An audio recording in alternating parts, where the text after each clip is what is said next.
Hola, mi nombre es Diana Ibarra, soy sexóloga y psicoterapeuta, y es mi mayor deseo contribuir a que las mujeres eliminemos culpas, vivamos desde el placer, el autocuidado, el autorreconocimiento y el amor consciente. Y hoy te quiero invitar a reflexionar sobre el tema el secreto del placer de las mujeres. ¿Tú tienes secretos? ¿Tienes secretos en relación a tu sexualidad y a tu placer sexual?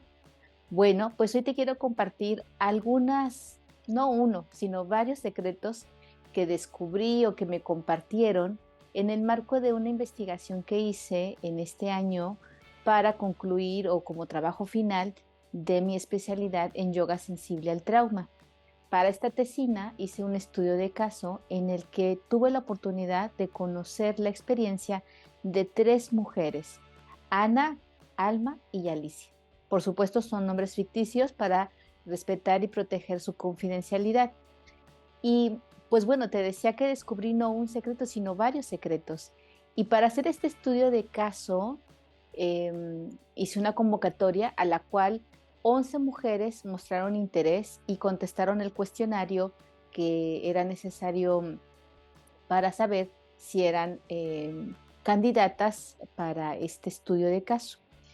Y empezando con los secretos, ¿no? Y digo secretos como una forma de mencionar que no se habla de esto, es decir, son eventos, son situaciones, son realidades que están ahí para un gran número de mujeres, pero que no se habla, o que son secretos a voces, pero no un secreto en un sentido ni peyorativo, ni como algo vergonzoso para las mujeres o que tendría por qué ser vergonzoso, aunque a veces se pueda vivir de esa manera, sino como, repito, para explicar o hacer el énfasis de cómo estos temas no se tocan, no se abordan estos temas y siguen siendo temas tabú. Al día de hoy, en el 2023, siguen siendo un tema tabú. Y te decía entonces que las 11 mujeres que estuvieron interesadas en participar en este estudio de caso contestaron un cuestionario y un dato muy revelador es que de estas 11 mujeres, 7 de 11 vivieron algún tipo de violencia física durante su infancia. Lo mismo, 7 de cada 11 mujeres vivieron con algún familiar que padecía alguna enfermedad mental durante su infancia. Y finalmente, el dato con el mayor porcentaje de respuesta positiva respecto a haber vivido alguna experiencia adversa en la infancia, fueron 8 de 11 mujeres que mencionaron haber vivido algún tipo de violencia sexual durante su infancia. Este cuestionario de experiencias adversas en la infancia no es que yo lo inventé, es un cuestionario que ya está validado a nivel internacional, que de hecho se ha usado para diferentes investigaciones y que revela que cuando más eventos adversos se viven durante la infancia, más posibilidades hay de que se genere algún tipo de trauma, que trauma sería una herida emocional en la persona y que además va a ir en detrimento del bienestar y la salud de manera muy amplia para las personas que han vivido diferentes eventos adversos. Con uno es suficiente y ahora si es más de uno, pues obviamente esta posibilidad se incrementa. Y bueno, vemos cómo la violencia sexual es un factor o un evento que está presente en la vida de muchas mujeres. Claro, esta es una muestra muy representativa, muy pequeña, pero que además coincide con lo que nos dicen los datos a nivel internacional respecto a la violencia sexual que vivimos las mujeres. Y bueno, esto es como para empezar a abrir boca, ¿verdad? Estos temas que a lo mejor si le preguntas a tu pareja, a tu hermana, a tu propia mamá, a tu abuela, a tus tías, a tus conocidas, si han vivido alguno de estos eventos y hay la confianza para hablar del tema, probablemente descubras que más de una mujer alrededor de tu vida ha vivido alguno de estos eventos adversos, violencia física y o violencia sexual, entre otros. Y otra pregunta que contestaron las mujeres que participaron en este primer filtro, digamos, para el estudio, fue a contestar algunas preguntas relacionadas con su nivel de satisfacción y en el placer sexual. Y lo interesante es que el 27.3% dijo que se sentían insatisfechas y el 18.3% dijeron que se sentían muy insatisfechas. Si sumamos estos dos porcentajes, nos dan un total de 45.5% de mujeres que dicen que no hay satisfacción o que viven insatisfacción o mucha insatisfacción en su vida o en su placer sexual. Ya sea que estén o no en pareja, es algo que pues está presente, ¿no? en su experiencia cotidiana, por lo menos hasta ese momento de su vida, cuando contestaron el cuestionario. Así que bueno, aquí hay otro gran secreto, ¿no? Muchas mujeres que pueden estar casadas, que pueden estar en una pareja, en una relación estable de mucho tiempo, que incluso pueden tener hijos, aún, aún en esas situaciones, muchas de ellas viven una insatisfacción sexual. Y bueno, de estas 11 mujeres, te decía al principio que trabajé con tres. Las mujeres que participaron en el estudio eran mujeres, en el cuestionario, eran mujeres entre los 20 y los 50 años. En este margen amplio de edades hubo mujeres interesadas, ¿no? Y que contestaron esto que ya te conté. Y de estas 11, trabajé con las mujeres que están en el rango de edad de los 50.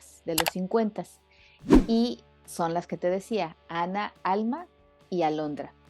Y bueno, ellas compartieron conmigo parte de su experiencia a través de una entrevista a profundidad, que algo que mencionaban como parte de su contexto de vida en la infancia y en la adolescencia, incluso en la juventud, es que nunca tuvieron educación integral de la sexualidad, que los mensajes que recibieron en casa eran, o sea, no, más bien no había mensajes positivos, no había educación de la sexualidad, y lo que sí había era como ideas y creencias que apuntaban más bien al miedo, a la aversión, incluso al placer, o como algo que era prohibido, era indeseado, era inapropiado que como mujeres expresaran placer, y que además estaban ellas ahí para eh, favorecer o responder a las necesidades y los deseos de su pareja una vez que se casaran, porque era su deber, ¿no? Estos fueron como en general los mensajes que recibieron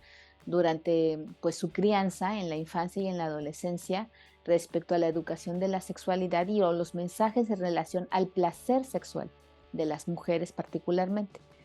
Y por otro lado, cuando me conversaron un poco sobre cómo fue su primera experiencia sexual elegida, las tres hablaban de que no fueron experiencias placenteras, que fue más por sentir presión, ¿no? Sentir presión por parte de la pareja en turno en algunos casos, en otros casos por sentir que ya estoy muy grande y entonces, entre comillas, ya se me está pasando el tiempo y tendría ya que hacerlo, entonces no importa si no me gusta, no me importa si no siento atracción por esa persona, tengo que hacerlo, pero no vivían placer, ¿no? Y alguien más sí eligió a la persona, sí quería hacerlo con esa persona, era su pareja, alguien por quien sí tenía un profundo vínculo amoroso, pero descubrió, o haciendo remembranza, decía, me di cuenta que no sentía, ¿no? Yo me preguntaba, ¿tengo que sentir algo?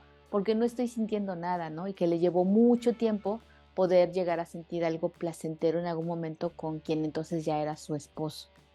Y aquí, pues bueno, vamos viendo que incluso desde la primera experiencia sexual, muchas veces las mujeres sienten que tienen que acceder a una situación porque tienen que hacerlo, porque así le dijeron que tenían que ser, ¿no? Y a lo mejor la pareja que con la que están en ese momento, la pareja sexual, cree que, oh sí, que ella lo está disfrutando, que está feliz, que eso es lo que quiere, que la está pasando genial, pero pues resulta que no siempre es así, ¿no? Entonces, esto no quiere decir que eh, sus parejas, en ese caso, hayan sido como eh, malas personas, por decirlo de alguna manera, sino que ellas se ven a sí mismas como con la dificultad, el desafío de decir no cuando realmente lo que querían era decir no, porque así fueron educadas, porque tenía que ver con algo que se ha construido o como en la psique, ¿no? Y en el ADN básicamente de casi todas las mujeres, de sentir que tenemos que decir que sí cuando a lo mejor no queremos, o que ya estando ahí, si nos queremos retractar, ya sentimos que no podemos retractarnos, o que no, incluso no se puede decir lo que sí se quiere o no se quiere, ¿no? Y en ese sentido, Otros hallazgos, ¿no? De estas entrevistas con estas mujeres valientes y a quienes les honro y agradezco mucho pues, su participación en este estudio, decían también que en su vida sexual, en sus encuentros eróticos con su pareja, que generalmente han sido sus esposos, no les ayuda a sentirse seguras cuando no se sienten amadas o cuando no se sienten respetadas o cuando se pierde la exclusividad sexual. Y por el contrario, lo que les ayuda a sentirse seguras es sentirse amadas, es sentirse respetadas y saber que hay una exclusividad sexual que se respeta. Y lo interesante acá con la exclusividad sexual, y que a mí eso fue lo que más me llamó la atención, era que más allá de la traición emocional y el dolor emocional que eso podía causar cuando se rompía el acuerdo de exclusividad, que sí estaba el dolor presente, por supuesto, emocionalmente, también había un tema de mucho miedo de si yo vuelvo a tener relaciones con mi pareja, qué tal que adquiero una infección de transmisión sexual. Entonces era ahí como un doble sentido de inseguridad, ¿no? No solo como tal vez ya no me quiere, tal vez ya no le gusto, tal vez yo no soy suficiente, todas estas ideas negativas que las mujeres solemos achacarnos cuando pues, no es nuestra responsabilidad la decisión de nuestra pareja, pero además y sobre todo hablaban del miedo, ¿no? A una infección de transmisión sexual. Entonces el tema de la seguridad ahí estaba como muy como en el límite, ¿no? Porque dependiendo de cómo era la dinámica de la relación amorosa, era que eso les ayudaba o no a sentir seguridad en el encuentro erótico. Y cuando hablamos de opciones, si sentían que tenían la posibilidad, ¿no? De decir justo, ¿no? Si quiero o no quiero, o quisiera de esta manera, o quisiera de esta otra, siempre la respuesta de las tres invariablemente fue no, siento que yo no tengo opciones, que yo estoy ahí para complacer y que entonces me tengo que preocupar porque él esté bien. Y así él queda satisfecho, pues ya ahí se acabó. No importa si yo tuve o no tuve placer, si yo tuve o no tuve un orgasmo, siempre se quedaban como en segundo plano, ¿no? Y cuando hablábamos de la posibilidad de la masturbación, lo que decían era, pues no, o sea, no sé ni cómo se hace, ¿no? Ni siquiera lo contemplo como una posibilidad para mí. Tal vez me da curiosidad, tal vez quisiera explorarlo, pero no lo veo como una posibilidad para mí, ¿no? Es como si hubiera una autocensura o una sensación como de ya me rindo, ¿no? O sea, como esto no es para mí y, y no me siento cómoda, ¿no? Con la idea incluso de tocarme o de usar algún objeto que me pueda ayudar a autoexplorarme. Pero al mismo tiempo había un poco de curiosidad de cómo será, ¿no? Sí me llama la atención, pero no sé cómo y me da pena preguntar o no sé a quién preguntarle.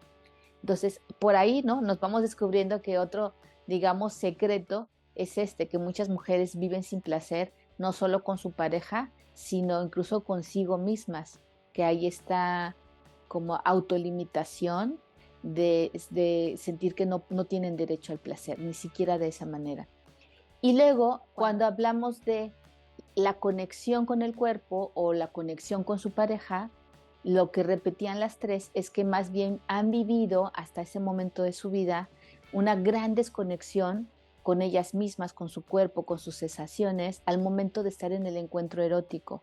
Y que además de desconectarse de ellas mismas, de sus sensaciones, de su cuerpo, como quedar ahí inertes casi como un objeto, también se desconectan de su pareja y no sienten, no habían sentido hasta ese momento una conexión, exceptuando un caso, ¿no? de Alondra, que decía, bueno, yo sí, con mi última pareja, ella estuvo casada, se divorcia y en su relación más reciente, sí vivió placer, sí conoció que era el orgasmo, ¿no? Y fue una relación a nivel erótico y afectivo que fue muy satisfactoria para ella. Pero de ahí para atrás, o sea, sus relaciones previas, que fue con su esposo, ¿no? Con quienes eran los padres de sus hijas, nunca hubo, ¿no? Este tipo de placer. Y entonces ahora ella pues se preguntaba, ¿cómo vivir el placer conmigo misma sin depender de una pareja? Porque para el momento del estudio, ella ya había concluido esa relación amorosa que sí había sido placentera. Y por otro lado, em, toda esta sensación de no sentir, ¿no? De no tener esta conexión ni con ellas, ni con su pareja, ni con su cuerpo, ni de sentir una reciprocidad por parte de su pareja de, oye, ¿tú cómo estás? ¿Qué te gusta?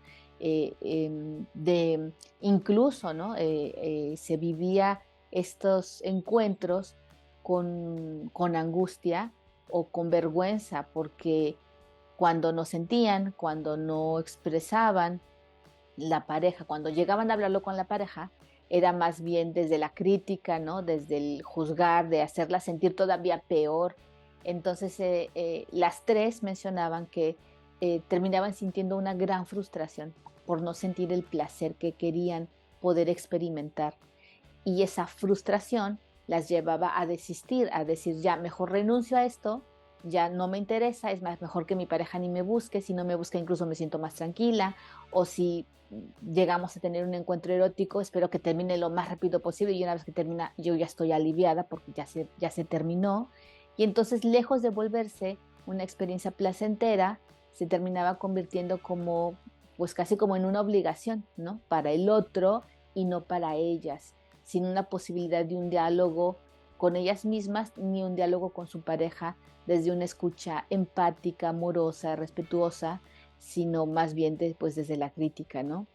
Y eso pues hacía sentir, vivir la experiencia con mucha pena, con mucha culpa, porque además y encima de todo eso, sentían culpa de, entonces es mi culpa por no sentir placer, es mi culpa o es, sí, qué vergüenza de no saber cómo hacerlo o de no poder decir lo que sí quiero o lo que no quiero, ¿no?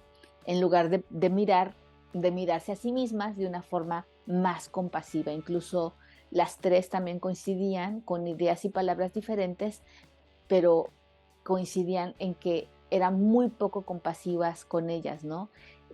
Solían como autorrecriminarse, juzgarse, no gustarse, pensar que ya, ¿no? No eran suficientes básicamente.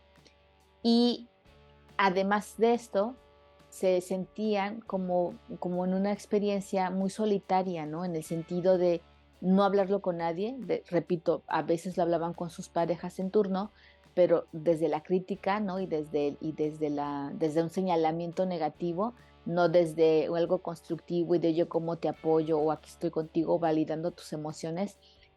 Y no lo hablaban con las familias, con las amigas tampoco, o si lo hablaban, era como, ok, sí, te escucho, pero no sentían como este acompañamiento o esta resonancia amorosa, ¿no? Donde pudieran tal vez sentirse validadas. Y eso las hacía sentir muy solas y muy aisladas.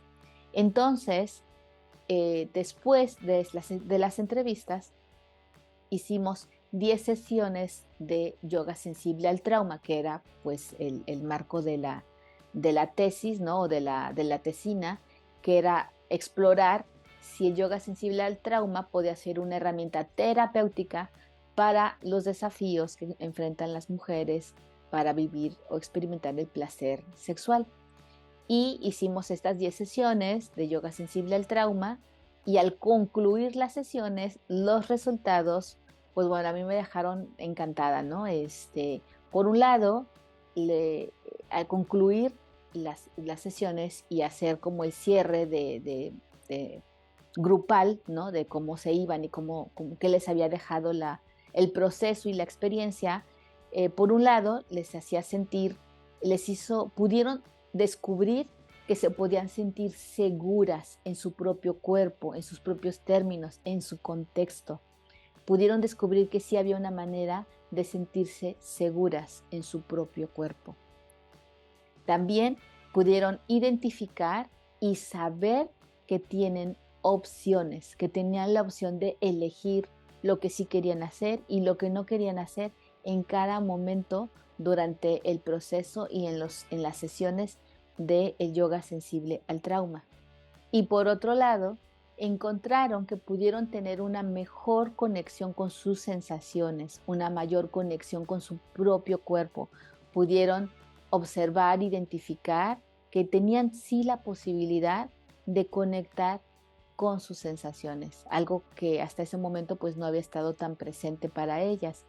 Y finalmente se pudieron sentir acompañadas al estar compartiendo con otras mujeres en ese espacio y estar acompañadas desde la facilitación de las sesiones. Eso pues les hizo saberse acompañadas, saber que compartían o tenían en común un tema similar que era pues la dificultad o los desafíos para experimentar placer, cada una a su manera, cada una en su contexto de vida, pero que tenían eso en común, ¿no? Entonces, saberse acompañadas también fue otra cosa que favoreció este proceso y este ciclo de sesiones de yoga sensible al trauma con este tema en particular, ¿no? Y bueno, hay otras cosas muy interesantes que salen de esta experiencia, de este estudio de caso, que si quieres saber más de él, puedes leerlo. Voy a dejar el link aquí en la descripción del episodio, o si le estás escuchando en el podcast, a lo mejor quieres ir a mi Instagram y ahí también voy a dejar el link de el estudio, el resumen de esta tesina, por si la quieres leer, por si te da curiosidad tener más datos de este tema y de esta investigación. Y también, si tienes interés en saber más sobre el yoga sensible al trauma, si quieres explorar con alguna sesión o participar en algún ciclo que en los próximos meses voy a abrir algunos grupos para mujeres, eres más que bienvenida. Y bueno, muchas gracias por acompañarme. Y si crees que esto le puede servir a alguien, por favor compártelo. Puede ser tu manera de decirle, me importas. Gracias y nos encontramos en el próximo episodio. Hasta pronto.